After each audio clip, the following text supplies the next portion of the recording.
and whatever skin condition you have. You're probably a really great listener, great person. You make people feel really, really comfortable, and those are some attributes that are way more important than having big ass titties or whatever. Plus, you're making them feel so comfortable that they want to fuck you.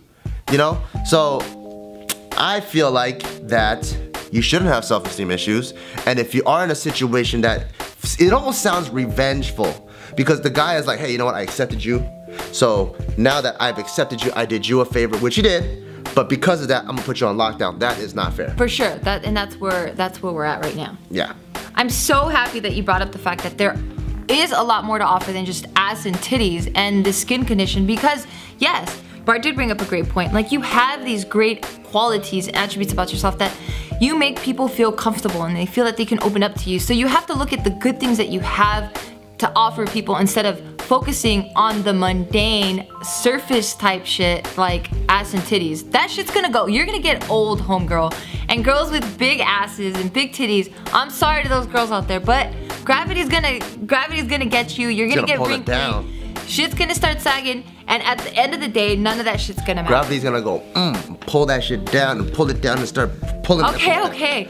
Yeah, none of that's gonna matter. So, again, it is fucked up that homeboy number 2 is doing that to you, but you need to value yourself more. You need to say, hey, you know what? This sucks. Oh, and I also forgot to mention that they live together. So that kind of makes things way more complicated. That's why she's on super lockdown. Super duper lockdown. And I feel like you need to find a way where both of you guys can kind of just get away from each other, because it sounds like you're doing his life wrong and he's doing your life wrong. Or like he's making your life worse and you're making his life worse. Because you can't trust him with other people, because you're saying like, hey, when he hangs out with his friends, there's gonna be girls there, and you're already like, what if he leaves me for someone else? Like, that's a horrible way to live, to constantly be thinking about, oh my god, is he gonna be talking to a girl?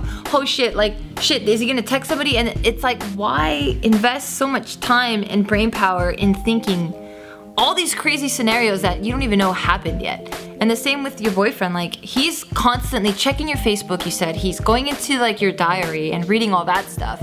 And he's going out of his way to check your phone. It's like way too much work to maintain this relationship, and I don't feel like any relationship should be like that. I really feel like that what it sounds like is both of them have extreme insecurity issues. For sure. So the girl is scared that guy number 2 is gonna go out and fuck around and then lose girl number 1. Guy number 2 is like, hey, you know what, I'm gonna lock you in my house because I'm scared to go out and fuck a bunch of other people. Right. It just seems like you two are just scared of each other fucking a bunch of people, and I don't want to jump to conclusion because it doesn't seem like you guys done this yet, but I think the first step is maybe you guys should just talk about it. Maybe you guys just get together and be like, hey, I feel like you can't wait to go out and fuck a bunch of people, and the guy might be like, hey, you know what, I feel like you're just gonna go out and fuck a bunch of people too. And then maybe both of you guys aren't even looking at any other people except for you guys, but you guys, just because of your emotional baggage from back then, you have all these things that jumble up the current situation, and maybe just by talking it out, it might easily just solve the situation. Like, oh, what was I thinking? You're not gonna fuck anyone? She's like, oh, you're not gonna fuck anyone too? Fine, you can leave the house now, and I'm gonna stop reading your diary. You know what I mean? Like, maybe that's what's gonna happen. Right, because honestly, and no offense to you guys, but I feel like for the way that she wrote that the relationship is, I feel that them just talking is super duper mature already though. And I feel like they're not ready for that. I feel what they both need to do, because it's gone on for so long and it's so fucking extreme, I feel like you guys really need to just take a break from each other. Like, you guys need to take a break from each other, not live together. Maybe you stay at a homegirl's house, maybe he stays at one of his homies' houses, and y'all just write down like what the fuck is wrong with this relationship, what it is that you did to cause, because I don't think any relationship can ever grow if you're blaming the other person all the time. That's true. If you're saying, hey, you know what, he's the one that doesn't want me to do this, he restricts me from this, he tells me I can't do this, it's like, yo, homegirl, like, you need to check yourself and you need to see, why is he doing this? Are you giving him reasons to? Like, are you wearing fucking mini skirts and like shirts that show off your tits all the time? And like, you gotta look at yourself. So you have to sit there and really self-reflect, write down, what am I doing that I feel that maybe is contributing to these thoughts that he has. Maybe it's the way that you talk to guys on Facebook, that when that guy sees it, maybe in your eyes, like, I'm just being friendly, but he's like, what the fuck? Why the hell is you flirting with all these other people? So a lot of times it could be what you're doing that is causing the effect with someone else. Right, exactly. So I think before you even sit down to talk about anything, because I feel like if you guys sit down to talk about something, it's just gonna turn into a yell fest, and I don't think I don't think anything's gonna get resolved. So before you guys even do that, I feel like you guys separately should just sit down with yourselves and see, what the fuck am I doing that's bad here. I mean, I don't know if you... I completely agree, because usually, for most people, it's really hard for them to see how they fucked up. So they usually come at it, okay, you know what? If we want this to change, you need to stop doing this. Right. You need to stop doing, but it's not.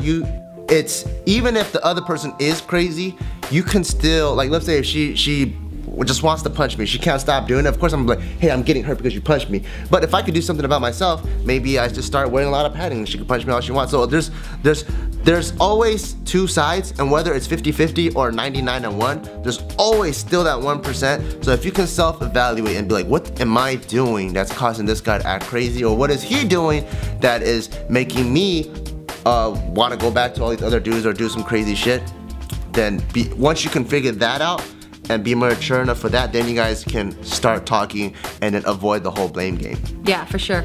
And I think once that happens, then you guys should be able to sit down and, like adults, like don't start yelling. Like if he starts yelling first, it's not gonna become an argument if you just stay composed, stay calm, and then just let him get it out of his system, and then you're like, all right, honey, now that you've got that out, can we keep moving forward? But once he yells and then you yell, it's like nothing's gonna happen. So once you have your list and your self-reflection down, then you guys can sit down like adults, talk about like, hey, you know what? I want this relationship to work. What can we do to make this better? This is what I noticed that I was doing, that I can understand why you feel insecure in this way, whatever, blah, blah, blah. And then at that point, you guys are gonna know where each other stands. Maybe he's not feeling it anymore. Or maybe you're gonna realize, hey, you know what? I'm not that smitten about you anymore. Like, I guess I don't love you. I was just comfortable in the situation. And then you can decide how you wanna go about it. But until then, yeah, you really have to just sit there and just be true to yourself. If you guys really feel like you guys really do love each other though, and it's not a control issue or insecurity issue, one maybe like one intermediate step that I would probably take would be to not live together but still continue the relationship. Because if you still continue the relationship, at least you can keep what you have going, but now you don't have that lockdown issue of him like making sure you don't go on Facebook and you can't write in your diary. And if you guys aren't living together, you're not gonna know where he goes anyways. You're not gonna be like watching him with binoculars and be like, oh, is this fool going over here? You know, like he's just gonna be doing his thing, and there's a little bit less control. And that way you guys can live half of your own lives and still meet up and still, like, you know, get together and go on dates and all that. But at least you guys get to release some of that like insecurity and like lockdown that both of you guys seem like you have. Because although he's the one that's physically locking you down and be like, hey, don't go on Facebook, don't do this, don't leave the house, you are mentally locking him down by going, every time he leaves, I know he's fucking someone. You know, so it's the same feeling, you're just expressing it differently. Yeah, absolutely. And if you guys really feel like you love each other and you can't live without each other, I feel like this might be one intermediate step to take before you guys just completely go, hey, I'm gonna just take an entire break. I absolutely agree. So I hope that was able to I hope we were able to shed some light on your problem here. But yeah, nothing but the best. We wish you nothing but good luck. Go ahead and click on Bart's channel because he answered one of his messages that's completely different advice, and it's actually a juicy one. It's about a guy that's getting mixed signals from a chick and he's like, what the fuck is going on here? So go ahead and check that out. Peace. Bye. I realized something. When you were gone, you were very capable and a grown man. How would you know that? You weren't there with me. Why are you talking like that? Because sometimes I just want to speak in a different way. It makes me feel more sophisticated. You're ridiculous. Are you gonna say that the entire video? I don't know. You can't hold me to any type of rule.